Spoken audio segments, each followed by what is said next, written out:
Cool. Sorry. My main points to raise will be in regard to stormwater and its ill effects on roading in the district, but I could go on for days about this, so instead I'll focus mainly on my neighbourhood and new infrastructure in this area. On the 20th of April, I had a call for help from a local resident regarding water runoff from the road and newly built cycleway into their property, overflowing into their gully traps and flooding their septic tank system. I've known this property all my life and never seen flooding issues there before the install. Where the cycleway now runs, there used to be a swale that caught most of the flooding uphill from the property.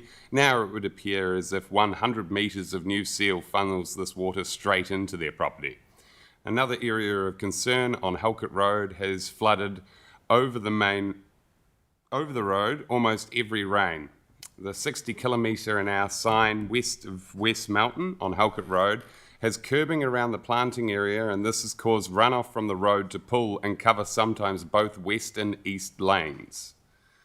Another area of concern is the new subdivision on the West Coast Road, State Highway 73, that's the image there, east of the township, and their noise mitigating mounds of soil. I do understand that this is considered an LTSA issue, given the road in question, but when the runoff of stormwater is coming from a newly consented subdivision, I fail to see how. Interesting that the water must first run uphill to then run into what I am to assume will be a yet-to-be-completed stormwater grate. That image shows 2/3 of the state highway covered in water. Another little further from home and closer to this chamber would be the Hoskins Road railway crossing. There's a lovely massive soak pit on the side of the curbing, but no way for the water to get off the road and into it when the stormwater drain fails. This area has been flooding for decades, and as long as I can remember, it adds insult to injury that it's between here and the council's lead roading contractor. I have had numerous residents complain about the water race charges they have to pay even when the water race aren't even inside their boundary. They have attempted to contest this in the past and it's fallen on nothing. I thought rates for services not received were not charged. That would be a direct sign of it being contrary to this. Please stop installing nice-to-haves if they could lead to serious injury or death of our community by retaining water on local roads or flooding the ratepayers literally out of their largest investment, their homes. The amendments on the bylaw, by my understanding, give council the right to revoke CCOs for stormwater and alike. I would wonder how this would align with changes to the Resource Management Act, given there's a lot of talk regarding minor residential dwellings. Would this change to the bylaws restrict ratepayers from proceeding? As we move to make granny flats more affordable with less compliance inspections from council, with homeowners being able to engage with either licensed building practitioners, which I am, full disclosure, or engineers instead of council inspections, is this just another way to clip the ticket? I'd hope not. I'd hope that we could move to help our ageing community in a cost of living crisis rather than hinder them. And given the cost of rates seem to be climbing ever still, many see this change a good solution to moving gran or granddad in to share expenses and help with childcare, as both mum and dad need to work longer and more days. Already, council have revoked building COCs for local homes that have been compliant for over a decade. This is totally shifting the goalposts, in my opinion, and a little bullying. I do have reservations about the council having the opportunity to revoke COCs for existing systems if it could impact ratepayers. Our community is struggling already. Rates arrears have doubled in the last 12 months, and I fear this is just another straw to the ever-increasing load on the community's back. Soon we will hear the snap. I did find it less than amusing that this consultation had a 4-week timeline and the local Water Done Well didn't. One is severely more important than the other, in my opinion, and this consultation only encompasses one element when the other covered two. I'd be happy to endorse the proposed changes if there was more detail explaining examples. For example, if we were to revoke a COC because of sewage contamination or alike, fair enough.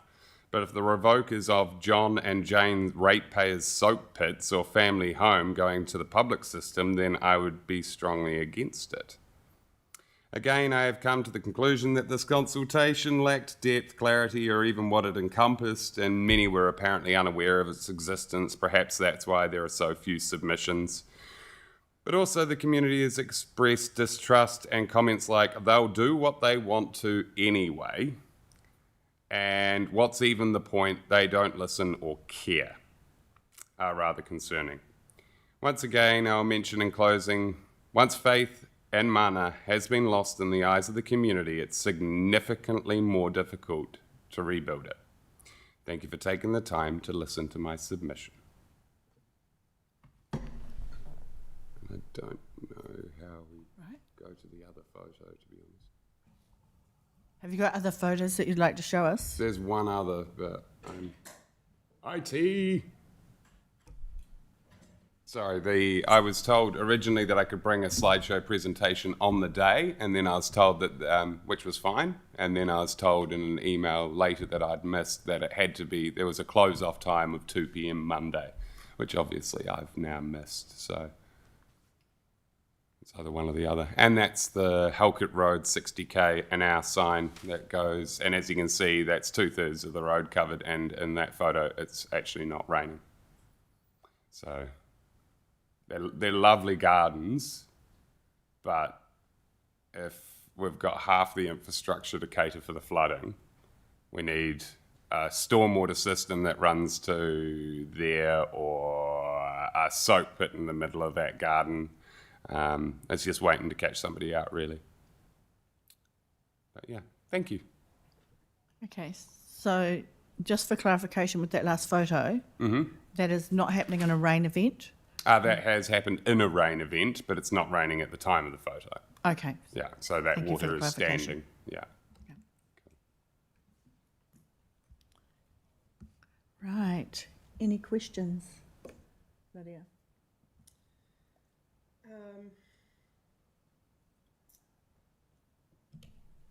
Yeah, I do have some questions, and I think that some of this might not directly relate to Sam, but it might actually be something that staff might need to bring back to me, if that's okay. I just want to touch on the secondary dwelling, and we're talking about connection and services. I wouldn't mind an example of how that might actually happen, and I guess the question to you as a licensed building practitioner is, do you think that secondary dwelling should be exempt from stormwater connection fees? No, but my concern is, are current connections going to have a COC revoked for the main dwelling if somebody builds a minor residential dwelling and then intends, is it a whole new application, or can it just be slipped into that? And that would sort of be my concern there. It's adding more red tape when the goal of the Resource Management Act changes is to make it more affordable for gran and granddad to move in. If it's going to actually elongate the jargon in one aspect of that, while we're trying to limit, while the government's trying to limit the jargon on another point, it's literally robbing Percy to pay Paul, and we're just throwing the weight onto another thing. That would be my concern. There's no mention of it. Okay, so could we have an example back this afternoon around what that would look like for that type of scenario? Appropriate treatment, audits, and cost. Would you like me to carry on? The operational issues that I think that actually staff should take away and look at those if we're talking about the installation of a cycleway that's having ill effect on people because the swale's been taken away. I'm just trying to see how to fit that into what this bylaw looks like, because those are sort of quite specific. Yeah, really specific things, and the water race thing is totally out of scope with this, even though it's something that I am working on in another area, but it's just a little bit out of scope. I understand, Lydia. I totally understand. It's sort of my point of putting them in is sort of where would be the other consultation to bring this up. The same would be plastic waste going down stormwaters. It's very difficult to actually be able to discuss this unless there's a specific consultation that goes to it. For example, iZone had millions of plastic pallets from a peasland spread all through there, and I actually contacted the council to ask if we could get it swept, and it wasn't for about 2 to 3 weeks later that all those pallets after the rain just went straight down the stormwater. Probably one of the largest leading causes of toxicity in native birds and seabirds. So those things concern me. So the new bylaw would give us more, I guess, enforcement into that type of scenario, yes? So in that scenario, obviously that's an operational maintenance issue, and yeah, 100% agree with you. It would have been ideal to have get that cleaned up before a rain event. Yeah, 100%. So the bylaw is not looking to enforce those types of things. We always want to work with people on if something's happened, let us know, and then we can go out and react and respond appropriately. So the bylaw is really a tool to help us work with people and work with landowners to get the right environmental outcomes. So if it's not to, sorry for speaking out of turn, if it's not to encompass contamination, what is the bylaw mainly focused on? That's obviously staff. I'll take that on board and I'll ask staff to.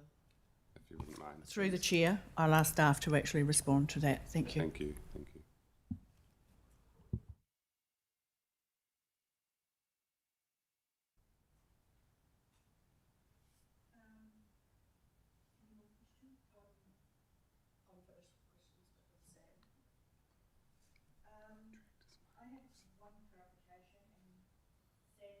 Sam, I have one clarification, and it's around what you say runoff from newly consented subdivisions.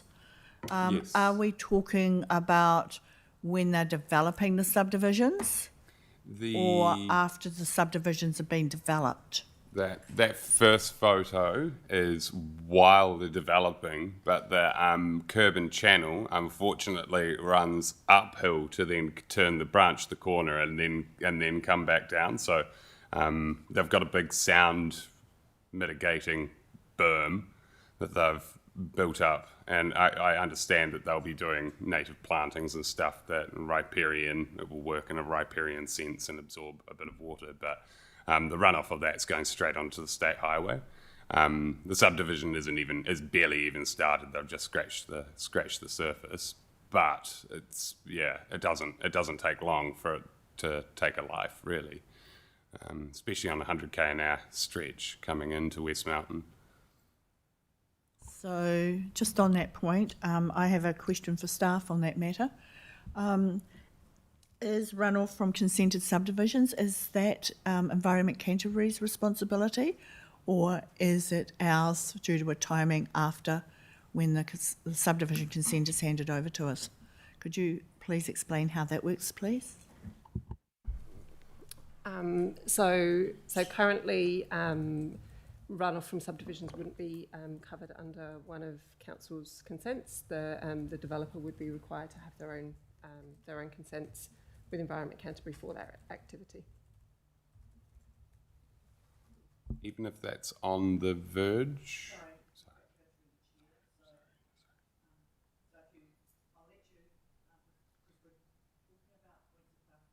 We're talking about points of clarification, so if you can direct them through the chair, please. Okay. Yeah, it's a tricky one given that it's on a state highway. So the verge effectively would be no man's land. NZTA? Yeah, but yeah, I don't know what NZTA would really have in leverage against a subdivision. That's something I wouldn't know, I'm sorry. So...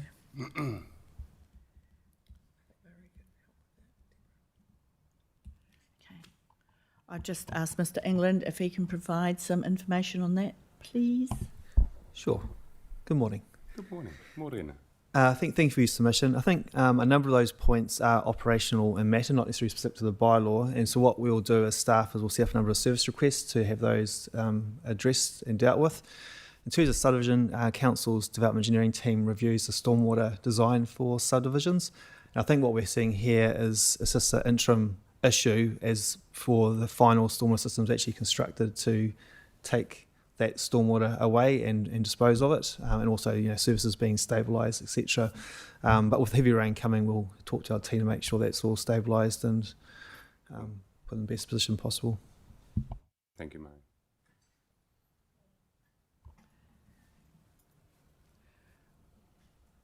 With no further points of clarification, thank you very much, Samuel, for your submission. Much appreciated.